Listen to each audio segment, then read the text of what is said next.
ഇന്ന് വെളുപ്പിന് പിന്നെ ഉറക്കത്തിലായിരുന്നു ഞാൻ. എന്തോ എൻ്റെ പെടലിയുടെ സൈഡിലായിട്ട് എന്തോ ടിക്കെന്ന് പറഞ്ഞ സൗണ്ട് കേട്ടു. എന്നിട്ട് നമ്മൾ സ്വപ്നമാണെന്നാണ് കരുതിയത്. അത് കഴിഞ്ഞാണ് പിന്നീടാണ് എനിക്ക് എൻ്റെ ദേഹത്തോടെ എന്തോ എഴയുന്ന പോലെ തോന്നി. റൂമിനകത്ത് വന്നിട്ട് റൂമിന് അടുക്കള വാതിൽ ഒന്നും നമ്മൾ അറിയുന്നില്ല, ഇതൊന്നും പൊളിച്ചൊന്നും അറിയില്ല. ഫാൻ വിട്ടിരുന്നു, മഴയൊക്കെ വരുന്നതുകൊണ്ട് അറിഞ്ഞില്ല.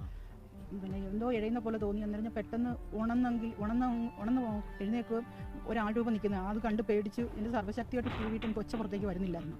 ആ അവസ്ഥയിൽ എൻ്റെ അനക്കം കേട്ടോണ്ടാണ് ഹസ്ബൻഡ് ചാടി കഴിഞ്ഞത്. അന്നേരം ആൾ ചാടി വെളിയിൽ പോയി കളഞ്ഞു.